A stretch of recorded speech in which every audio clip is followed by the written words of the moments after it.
महीने में जो कमा कर लाएंगे वो गांव में आकर दिवाली पे क्या करेंगे? क्या करेंगे? जुआ खेलेंगे। पैसा मेहनत से कमाया, खर्च कहां पे कर रहे हैं? जिसका कोई उपयोग आपके जीवन में नहीं है। उसी तरीके से होली पर आएंगे तो क्या पिएंगे?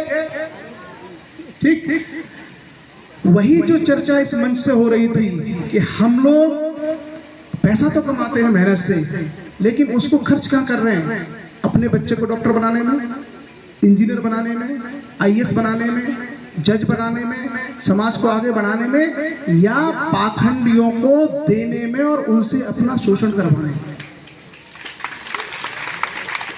ये जो कार्यक्रम है, इस कार्यक्रम के लिए लक्ष्य के लोगों ने सहयोग किया होगा और शायद कुछ लोगों ने सहयोग किया होगा, लेकिन यही आप पाखंड का कार्यक्रम करवाते हैं तो लोग टूट पड़ते देने को, और उनको पैसा देते जो आपको शिक्षा से विमुख करते हैं, जो कभी नहीं चाहते कि आप आईएएस बन के जिला संभालो, जो कभी नहीं चाहते कि आप आईपीएस बन के जिला संभालो, जो कभी नहीं चाहते कि आप वैज्ञानिक बन करके देश के प्रमुख संस्थानों में काम करो, उनको हम पैसा देते हैं।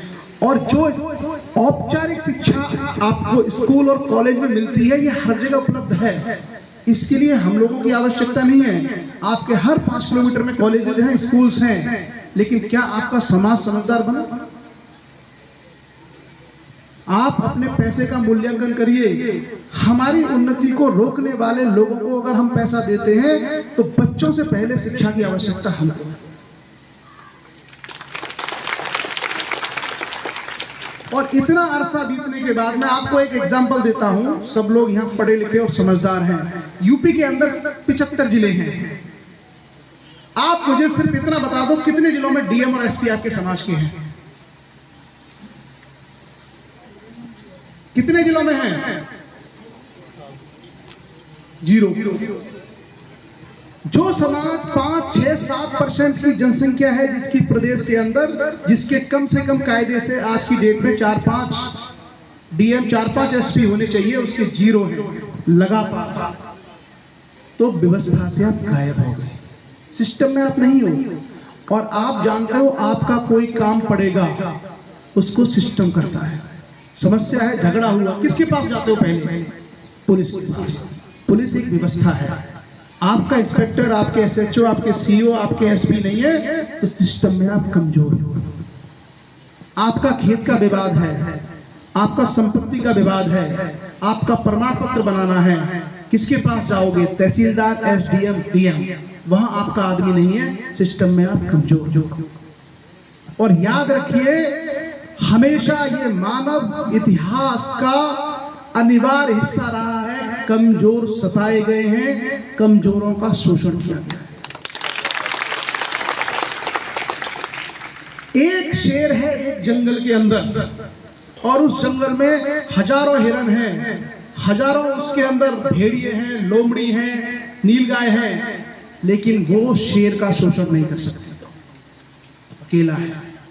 क्या है उसके पास? शक्ति है, ताकत है।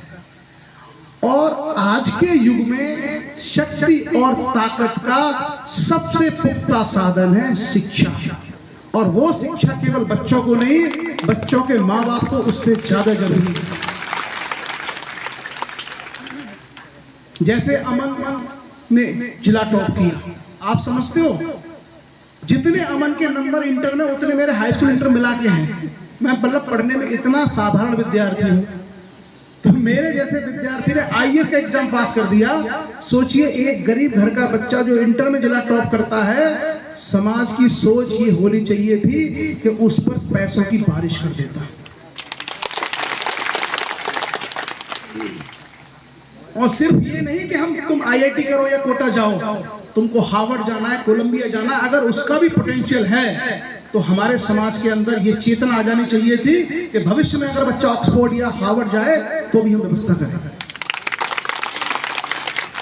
लेकिन बाबा जी को बुला लो और बाबा जी को आप लाखों बिना मांगे दे दोगे।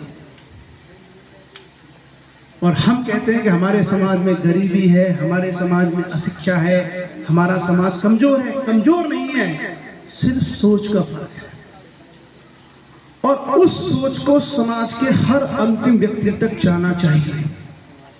बाप दारू पीता है, बाप जुआ खेलता है, उसको कोई अधिकार नहीं है कि वो बच्चों से कहे कि तुम पढ़ो। समस्या यहां है। अगर मां अंधविश्वास में, पाखंडों में लिप्त है, तो उसको कोई नैतिक अधिकार नहीं है कि अपनी बिटिया से कहे कि बेटा डॉक्टर की और टीचर की तैयारी कर। आप देखो, अभी जो आज से जो दिन शुरू हुआ है, उसमें सारी माएं सारी बच्चियों को अंधविश्वास की ओर लेके जाएंगे, लेके आएंगे। तो उस समाज का विकास होना बहुत मुश्किल है जिसका पिता शराबी ज्वारी हो या जिसकी मां पाखंड और अंधविश्वासों में लिप्त हो। हम बच्चों को बता सकते हैं केमिस्ट्री क्या है, फिजिक्स क्या है, मैथ क्या है, हिस्ट्री क्या है, ज्योग्राफी क्या है, सब बता सकते हैं, लेकिन इनको भविष्य में मोटिवेशन, सपोर्ट और रिसोर्स फैमिली से चाहिए होता है। इनके माँ बाप सपोर्ट करते हैं, आप तो सब चले जाओगे। अगर इनमें से कोई बच्ची कल को ये सोचती है कि मुझे जाके आईआईटी की या नीट की या आईएएस की तैयारी करनी है, तो हम लोग नहीं होंगे उसके साथ, उसके पेरेंट्स होंगे। और पेरेंट्स अगर नहीं समझे तो ऐसे में वो बच्चा साल, 2 साल, 3 साल में पढ़ाई छोड़ देता है या अपने सपने को मार देता है। तो इस तरह के हमारे जो कार्यक्रम और आयोजन है, उसका प्रमुख उद्देश्य है कि हम समाज के, खासकर जो हमारे समझदार लोग हैं,